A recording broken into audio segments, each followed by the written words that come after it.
प्रिय दर्शकों, आप सभी जानते होंगे पूरी दुनिया के साइंटिस्ट ब्रह्मांड के बनने की यूनिफाइड थियरी खोज रहे हैं। सूक्ष्मता में जाकर जो सब कुछ व्याख्या कर दे वही एकीकृत सिद्धांत या यूनिफाइड थियरी है।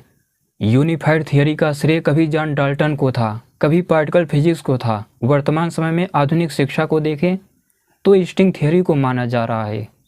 आप लोगों को पता भी नहीं होगा, ऋषियों के जितने भी वैज्ञानिक ग्रंथ थे वो सब अपने आप में यूनिफाइड थियरी थे। यूनिफाइड थियरी क्या है?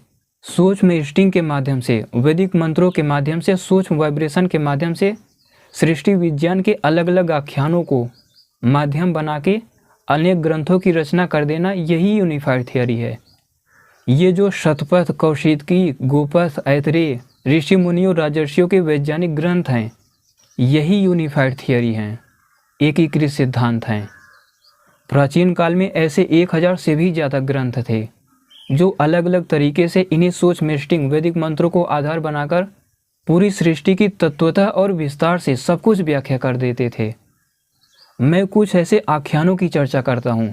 ये जो आप लोग मधु कैटव और धुंधु नामक असुर की चर्चा करते हो, ये ऐसे डार्क मैटर असुर थे जो सृष्टि आदि में थे, अब ये नष्ट हो गए। ये जो वृत्र आदि अलग अलग असुर पदार्थों के बारे में आप लोग सुनते हो, इनसे भी बड़े भयंकर थे धुंधु आदि असुर पदार्थ सृष्टि के आदि में, लेकिन वो नष्ट हो गए। इसी आख्यान को आधार बनाकर कभी एक यूनिफाइड थियरी, एकीकृत सिद्धांत बनाया गया था, एक अलग से पुस्तक का निर्माण किया गया था। इसी तरह सृष्टि में लड़े जा रहे युद्धों में, जो अनेक देव असुरों के युद्धों में व्यूहों की चर्चा मैंने की थी, वज्र व्यूह, क्रौंच व्यूह, इसको भी आधार बनाकर ग्रंथ लिखे गए थे। इसी तरह जो आप लोग मत्स्य अवतार कहते हो, वराह अवतार कहते हो, कूर्म अवतार कहते हो, ये सृष्टि का बहुत गहरा विज्ञान है।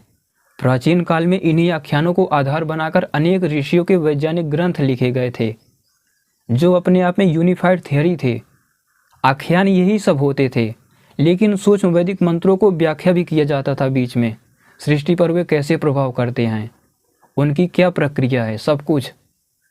ये जो आप लोग इंद्र, स्कंद, महिषासुर, पुलोमा राक्षस, ये कोई कहानी नहीं, सृष्टि के वैज्ञानिक ग्रंथ थे पहले, जो पूरा काल में कभी लिखे गए थे, आज नष्ट हो गए। प्रिय दर्शकों, मैं कैसे व्याख्या करूं उन महान ऋषि मुनियों, राजर्षियों की? किसी एक विशेष आख्यान को पकड़ते थे और उसी के आधार पर यूनिफाइड थियरी लिख देते थे। ब्रह्मांड का एकीकृत सिद्धांत एक ही है। सूक्ष्म स्ट्रिंग वैदिक मंत्रों का उसमें प्रभाव दर्शाया जाता है, लेकिन आख्यान बदल जाते हैं, सृष्टि की घटनाएं बदल बदल के अलग तरीके से लिखे जाते थे। तो सार सब वैदिक मंत्र ही थे, उनकी सृष्टि पर प्रभाव व व्याख्या ही था, लेकिन उसे आख्यानों के माध्यम से हजारों ग्रंथ लिखे गए थे। आप सभी ऐसा मत समझ लेना कि यूनिफाइड थियरी के लिए एक ही ग्रंथ होना चाहिए। जब सूक्ष्म, चाहे आप लोग स्ट्रिंग बोलो चाहे वैदिक मंत्र बोलो, उस सूक्ष्मता में जाकर अलग अलग आख्यानों के रूप में सब कुछ वो लोग पूरी सृष्टि को ठीक ठीक पूरी तरह व्याख्या करते थे। मेरे दर्शकों, वो लोग बहुत बड़े थे, उनके सामर्थ्य की कल्पना भी आज विज्ञान के द्वारा नहीं की जा सकती, इतने महान थे वो। आप लोग खुद ही विचार कीजिए, हर एक ऋषि का ग्रंथ एकीकृत सिद्धांत था। उनकी वैज्ञानिकता, उनके मस्तिष्क समाधि का स्तर क्या रहा होगा?